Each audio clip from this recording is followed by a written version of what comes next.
Hello बच्चों, कैसे हैं आप। एक बार फिर से आप सभी का बहुत बहुत स्वागत है आपके अपने YouTube channel M Khalid classes में। मैं मोहम्मद खालिद। हम लोग आज पढ़ेंगे कक्षा 8 की गणित और उसमें आज हम लोग शुरुआत कर रहे हैं इकाई 7 की। इससे पहले के सारे प्रश्न और सारी इकाइयां हम लोगों ने कंप्लीट कर ली हैं। ये जो इकाई 1 से लेकर के 6 तक के है उसके सारे वीडियोज़ आपको हमने उपलब्ध करा दिए हैं। अगर जो आपने हमारे वीडियोज़ नहीं देखे हैं तो आप हमारे चैनल को सब्सक्राइब कर लीजिए और उसके बाद प्ले लिस्ट पर जा करके उन सारे वीडियोज़ को देख लीजिए। ठीक है, आपको जो वीडियो चाहिए आप देख सकते हैं, किसी भी एक्सरसाइज का आप देख सकते हैं।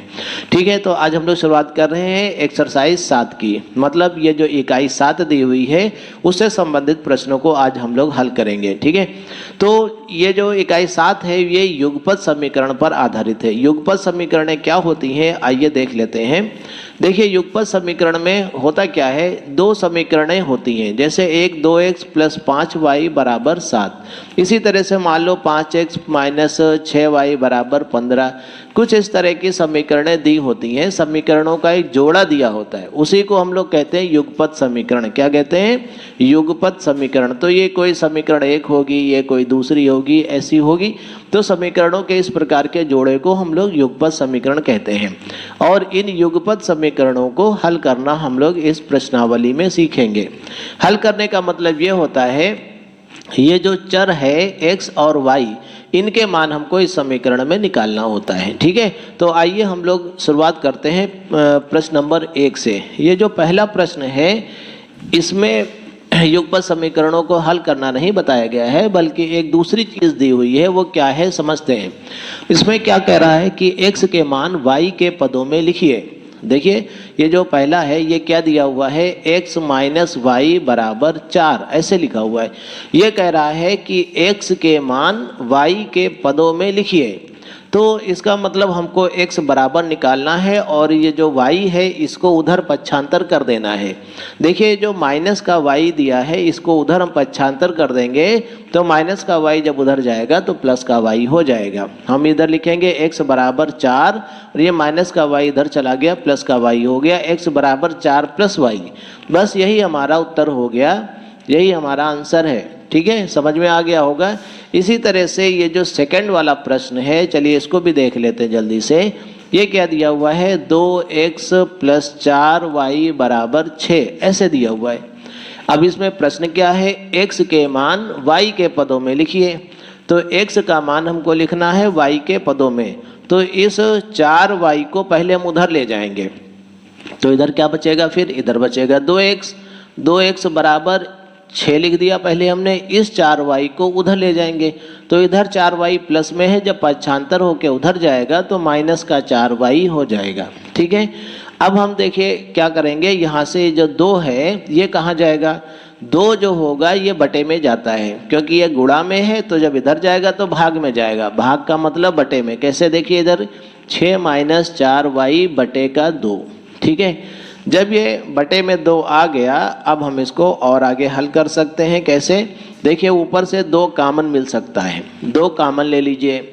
कॉमन लेने का मतलब 2 से हम दोनों को भाग कर सकते हैं। 2 × 3 = 6, हमने लिखा 3 - 2 × 2 = 4, 2y। इस तरह से कॉमन लिया जाता है।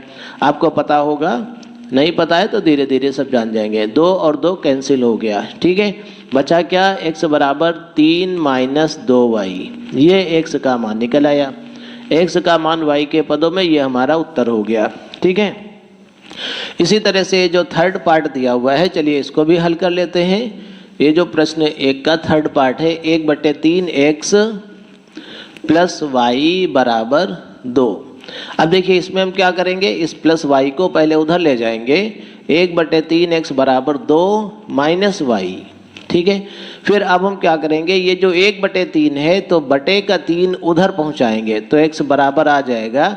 अगर जो बटे में 3 लिखा है तो उधर गुणा में जाएगा, तो 3 गुणा का मतलब ब्रैकेट बना दीजिए 2 - y, तो ये गुणा में माना जाएगा। इसके बीच में गुणा का चिन्ह हमने नहीं लगाया है, लेकिन वो माना जाता है। कोई चिन्ह नहीं लगा हो तो इसके बीच में गुणा का चिन्ह माना जाएगा। तो x = 3 ब्रैकेट में 2 - y, यही हमारा उत्तर हो गया। ठीक है, तो इस प्रकार से पहला प्रश्न कंप्लीट हुआ। अगला प्रश्न देखते हैं। ये जो दूसरा प्रश्न है इसमें कह रहा है y के मान x के पदों में लिखिए। देखिए ध्यान दीजिए, दूसरे प्रश्न की शुरुआत कर रहे हैं। ये लिखा है 5x माइनस वाई बराबर 9। ये फर्स्ट पार्ट दिया हुआ है।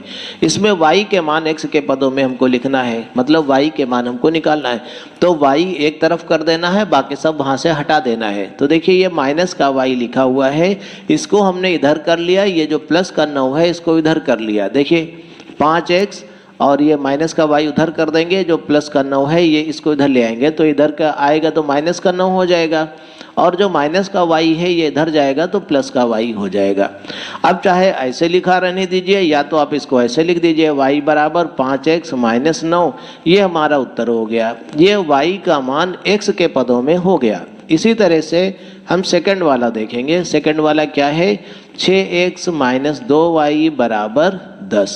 इसमें भी ये जो माइनस का 2y है इसको उधर ले जाइए, और ये जो 10 है इसको इधर ले आइए, तो ये आ जाएगा 6x, 10 इधर ले आओ तो माइनस का 10 हो गया, माइनस का 2y इधर ले जाओ तो प्लस का 2y हो गया। ठीक है, अब पूरे पद को बदल दीजिए, इधर वाले पदों को इधर लिख दीजिए, इधर वाले पदों को इधर लिख दीजिए। तो हमने लिखा 2y बराबर 6x माइनस 10।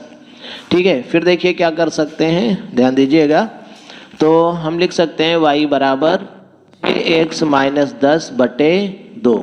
अब देखो ऊपर 2 कॉमन मिल जाएगा, 2 कॉमन ले लीजिए, 2 कॉमन ले तो हो गया 2 3 6 3x माइनस 2 पंचे 10 5 बटे 2। 2 और 2 कैंसिल हो गया तो y आ गया 3x माइनस 5। ये हमारा उत्तर हो गया। इसी तरह से ये जो थर्ड पार्ट है, चलिए इसको भी देख लेते हैं। थर्ड पार्ट ये क्या है, देखिए 2x प्लस 1 बटे 2y बराबर 4।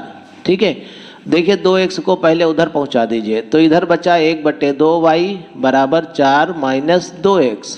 ठीक है, तो ये जो 1 बटे 2 दिया है इसको उधर अगर जो हम शिफ्ट करेंगे तो इधर जाएगा तो 2 बटे 1 हो जाएगा, ऐसे 2 बटे 1, और गुणा में ये सारी चीज़ें 4 माइनस 2x। ठीक है, बटे का 1 हट जाता है, ये गुणा का चिन्ह भी नहीं लिखा जाता है, तो हमने लिखा 2 4 माइनस 2x। 2 से अंदर गुणा भी कर सकते हैं, ऐसा भी छोड़ सकते हैं, तो 2 चक्कू 8, 2 दूनी 4x।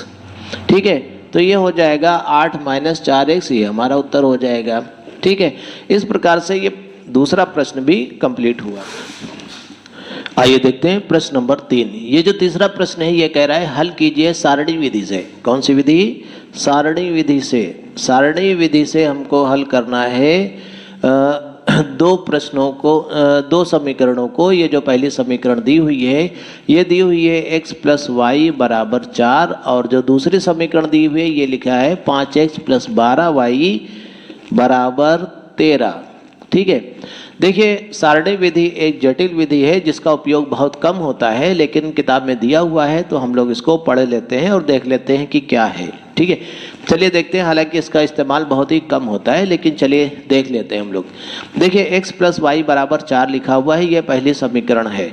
तो यहाँ से जो फर्स्ट समीकरण दी हुई है, पहले हम देखिए इसका क्या यूज़ करते हैं। x प्लस वाई बराबर हमने लिखा 4, तो यहाँ से x बराबर हमने लिख लिया, x बराबर लिख लिया, या y बराबर चलिए निकाल लेते हैं। y बराबर हमने लिखा 4 माइनस x।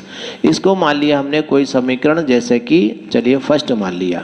ठीक है, अब यहाँ पर x के विभिन्न मान निकालिए, रखिए, और y के विभिन्न मान निकालिए। जैसे माना x बराबर हमने लिखा 0, ठीक, x की जगह 0 रख देंगे तो y बराबर कितना आ जाएगा, 4 माइनस 0 मतलब 4।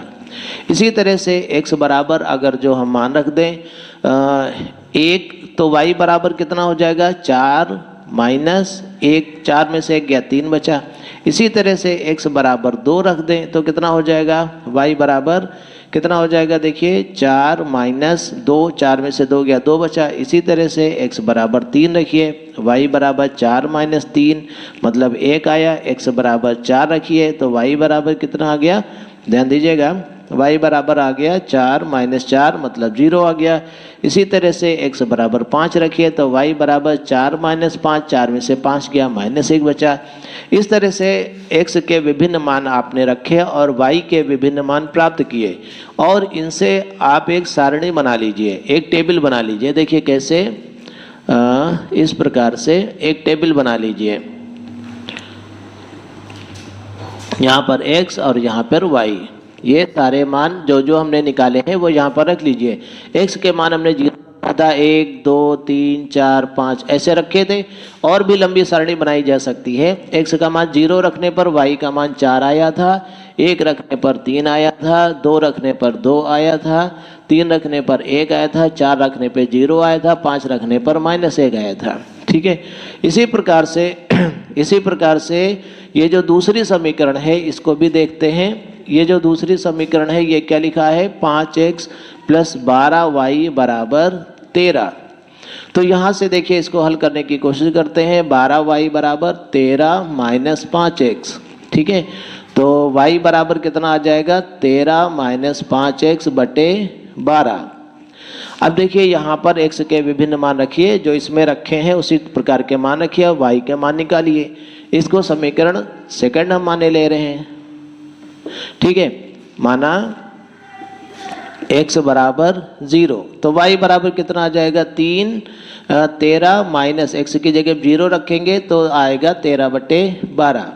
इसी तरह से x बराबर अगर जो हम 1 रख देंगे तो y बराबर कितना आ जाएगा, x की जगह पे 1 रखो, 5 एकम 5, 13 में से 5 गए बचे 8, 8 बटे 12। यहाँ पे कितना आ जाएगा, 8 बटे 12, 4 से काट सकते हैं, 4 दूनी 8, 4 तिया 12, ये आएगा 2 बटे 3।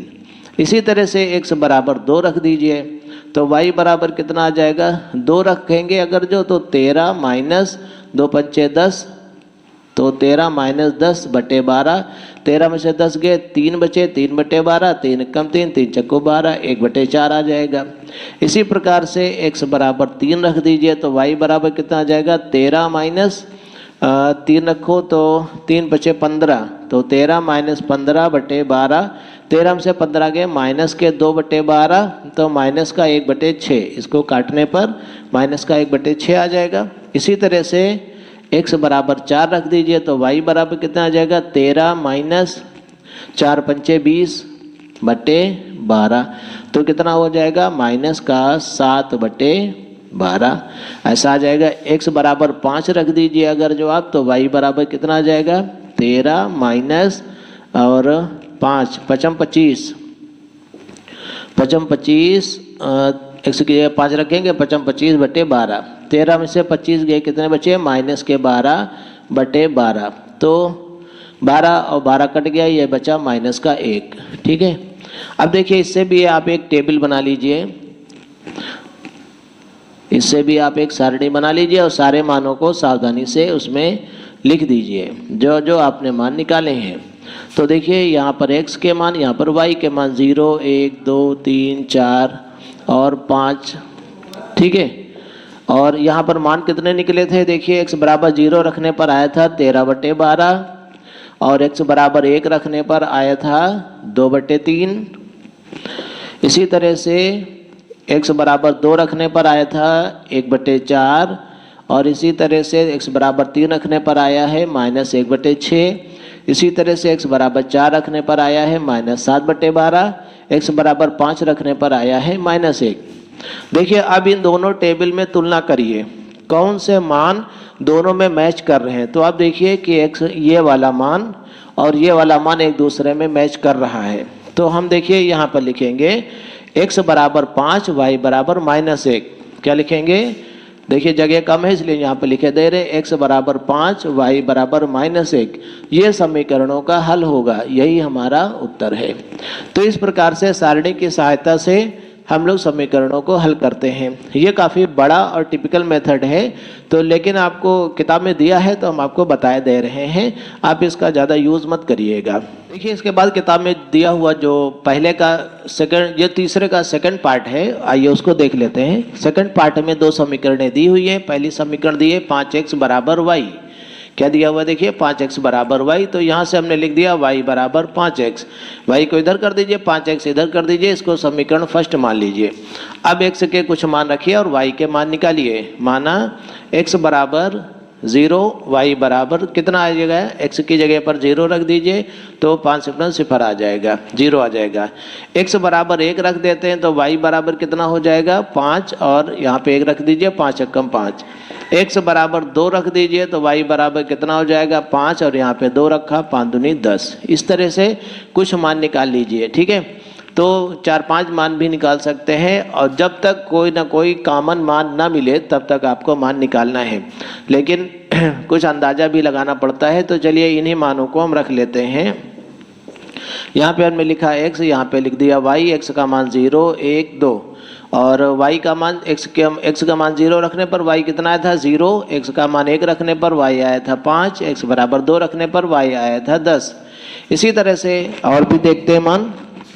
ये जो सेकंड समीकरण दी हुई है, समीकरण सेकंड वाली, यहाँ पे लिख देते हैं। ये जो दूसरी समीकरण दी हुई है, ये क्या दी है 2x प्लस y बराबर 7। तो y बराबर हो जाएगा 2x लिखा है, 2x प्लस y बराबर 7, तो y बराबर हो जाएगा 7 - 2x, ठीक है।